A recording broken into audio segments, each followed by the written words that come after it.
Olá, seja muito bem-vindo a essa edição do Poder e Negócios e hoje nós estamos aqui no escritório do Dr. Gabriel Portela, o escritório Portela de Santana Advocacia. Doutor, um prazer poder conversar a respeito de informações e dados tão importantes para a nossa sociedade, informações trabalhistas, informações previdenciárias, porque querendo ou não, uma boa parcela, se não a maioria das pessoas ainda sofre com essa questão, muitas vezes sofrendo prejuízos, né, querendo simplesmente trabalhar e levar o sustento para casa. Não é um prazer poder bater esse papo com o senhor.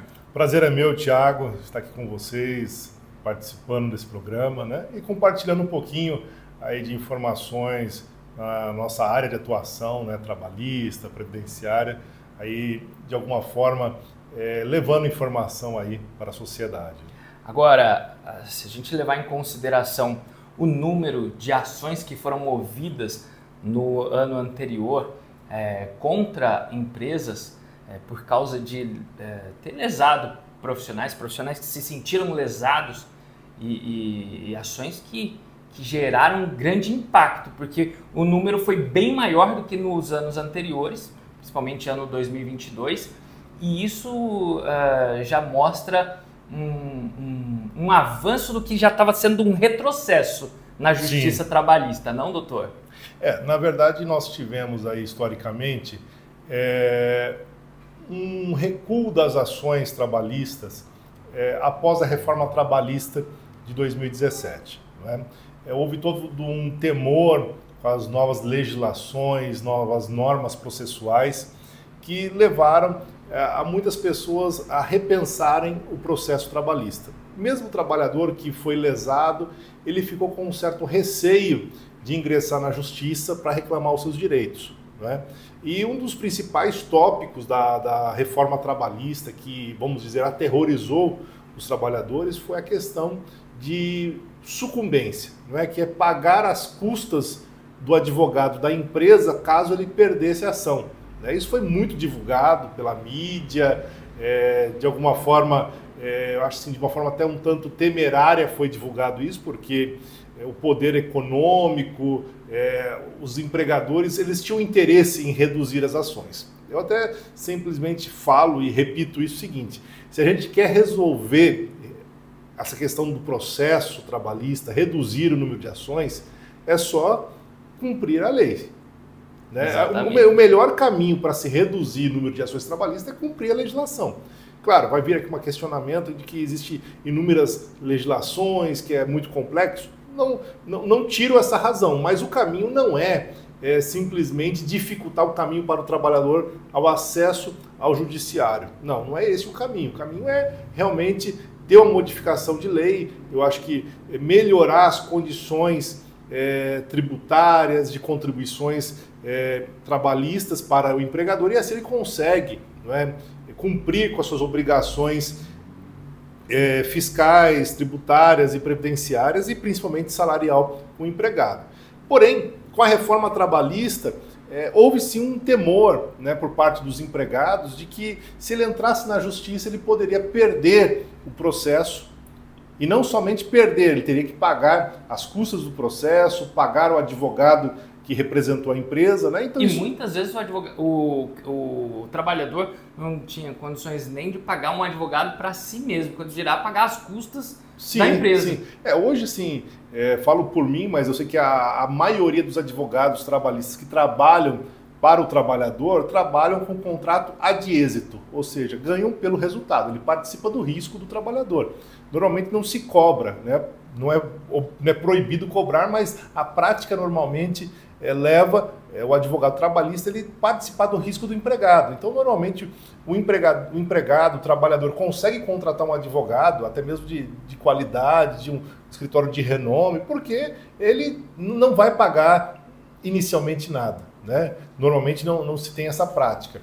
E aí, o empregado, ele entra na justiça porque ele já está precisando receber o salário atrasado, receber lá o fundo de garantia que não foi depositado, buscar uma indenização por um acidente e assim por diante. E aí ele se viu impedido, né, pelo menos por esse temor futuro de entrar. Isso realmente houve uma redução no número de processos, não é? Porém, é aquilo, o problema ele continuou, né? O fato de você não entrar na justiça não tira o problema, não deixa de existir o problema, que é a inadimplência com as obrigações trabalhistas com o empregado. E aí nós tivemos aí uma retomada logo após a pandemia, né? A pandemia gerou um grande número de demissões, a gente não pode negar, e muita inadimplência salarial, previdenciária, e aí as ações começaram a retomar.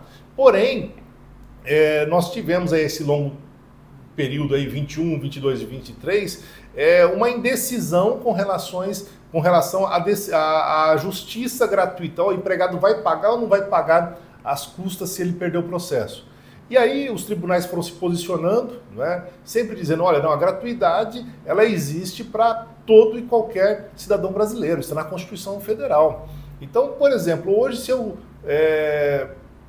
estou entrando com um processo a pedir pensão alimentícia para o meu filho, eu vou na Justiça Civil, eu assino lá uma declaração de pobreza, não tenho condições de pagar as custas, o Estado me garante a gratuidade.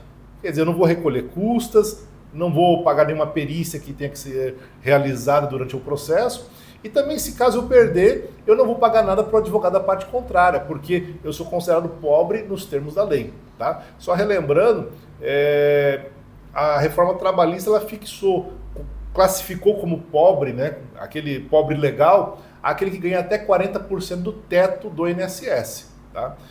Que dá hoje ao torno de 3.200, quase 3.300 mil reais, 3.300 reais. Então, houve então um momento em que as pessoas ficaram com esse receio, mas com as decisões que foram consolidando o direito de equiparação, pô, se eu vou entrar no cível, eu tenho direito à gratuidade, por que no trabalhista não? E eu vou dizer uma questão que é bem estatístico. Quem entra na Justiça do Trabalho normalmente está desempregado, ou seja, está sem renda alguma. E aí em 2023, houve a decisão do STF consolidando a gratuidade, dizendo, não, o trabalhador ele tem direito à justiça gratuita. Porque a reforma trabalhista de 2017, ela dizia o seguinte, olha, se você não tem condições de pagar agora o processo, vai ficar aqui um saldo negativo na Justiça do Trabalho. Mesmo para a pessoa pobre, desempregada.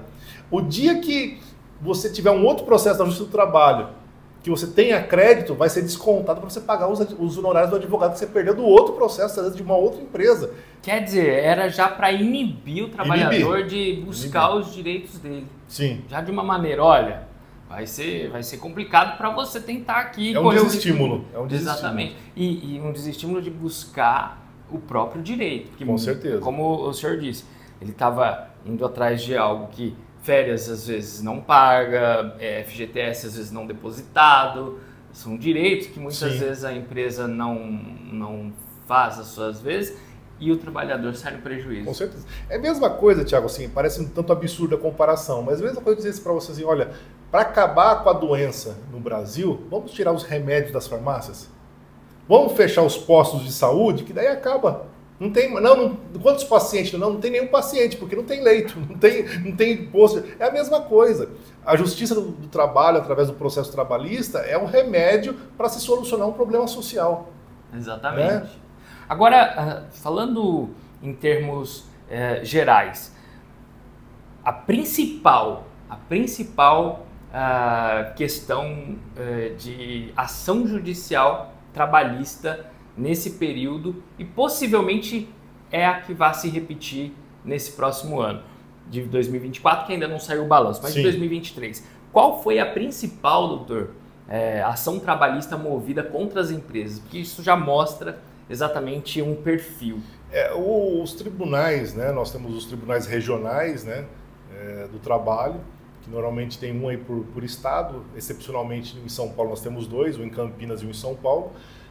Mas eles emitem um relatório anual, qual foi o assunto mais discutido, qual foi o aumento de processo, qual matéria que aumentou. E normalmente, isso já há alguns anos, a matéria que mais se busca através da ação trabalhista, né, o maior volume de processo está em inadimplência de verbas rescisórias, Não é? São aqueles direitos que o trabalhador ele trabalha e no término do contrato-trabalho ele tem direito ali à sua rescisão, é o aviso prévio, o fundo de garantia com a multa de 40%, né? Aquelas férias que ficaram vencidas, né?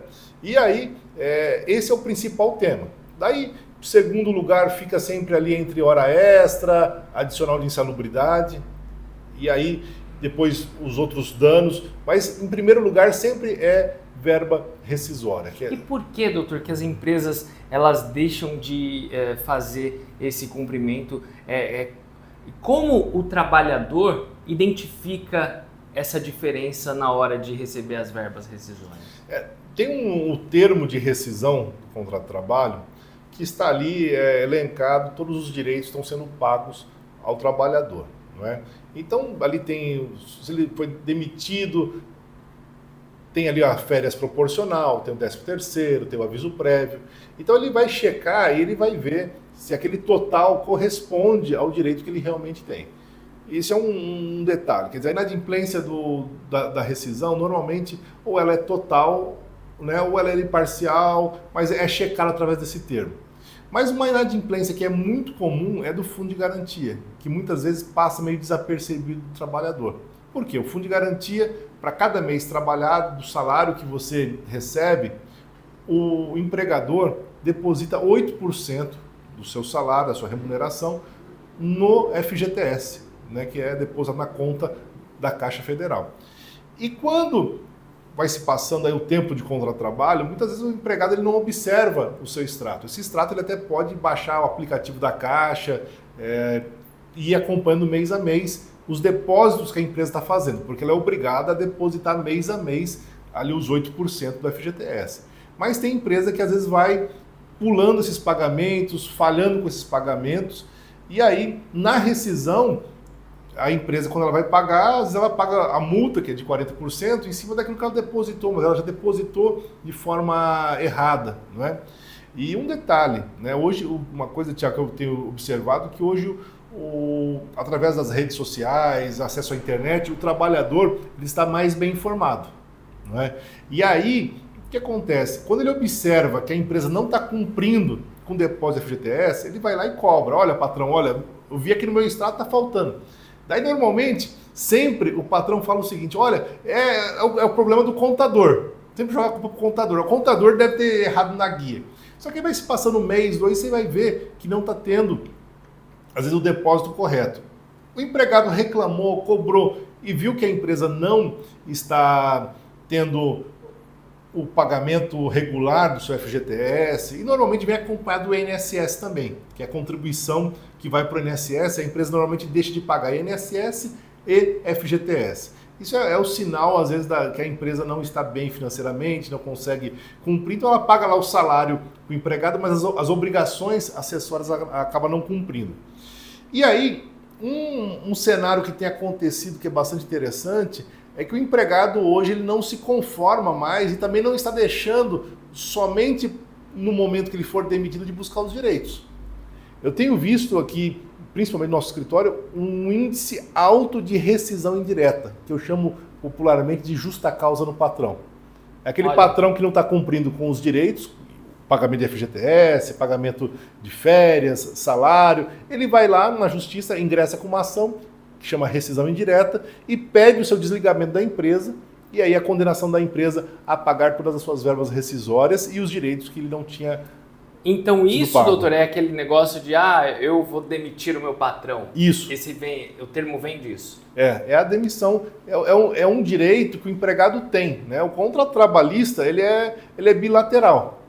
Então, da mesma forma que existem obrigações do empregado de prestar o seu serviço ao patrão, estar no horário, cumprir, fazer o trabalho com zelo, com eficiência, existem as obrigações patronais, sim, que é pagar o salário, respeitar o funcionário, não agir com assédio, cumprir não somente o pagamento de salário, mas as obrigações acessórias. E quando tem uma dessas violações, o empregado tem direito de falar assim, olha, eu não quero mais trabalhar nessa empresa e vou buscar rescisão indireta. Vou requerer os meus direitos, e ele recebe, nesses processos de rescisão indireta, todos os direitos como se ele tivesse sido demitido. Olha só. Doutor Gabriel, foi muito legal conversar com o senhor a respeito sobre esse tema tão importante, mas eu acho que é válido a gente continuar falando sobre esse assunto e estender nessa série de entrevistas a respeito das questões trabalhistas, porque, querendo ou não, as pessoas ainda ficam muito aquém da informação e não sabem dos seus direitos. Sim. Então vamos, no nosso próximo encontro, continuar falando a respeito dessas questões que foram mais acionadas na justiça e até alertando as pessoas de como observarem, como analisarem, como identificarem ali o que está sendo errado nas contas, como verificar através da tecnologia a maneira certa de apurar certinho, de verificar e até consultar um profissional, um advogado, para verificar se está tudo dentro da legislação, se ela está sendo devidamente respeitada. Vamos lá? Vamos lá. Perfeito. Então até o nosso próximo encontro, doutor. E você que acompanhou esse primeiro episódio aqui do Poder e Negócios com o Dr. Gabriel, muito obrigado pela companhia. Não deixe de se inscrever aqui no canal. Se inscreva também nas mídias sociais do Poder e Negócios, nas minhas e também do Dr. Gabriel Portela. Está aqui o @ do escritório do Dr. Gabriel também, para que você possa tirar dúvidas, esclarecer também qualquer tipo de questionamento que tenha a respeito da questão trabalhista, do direito, da justiça trabalhista. Muito obrigado e até o próximo.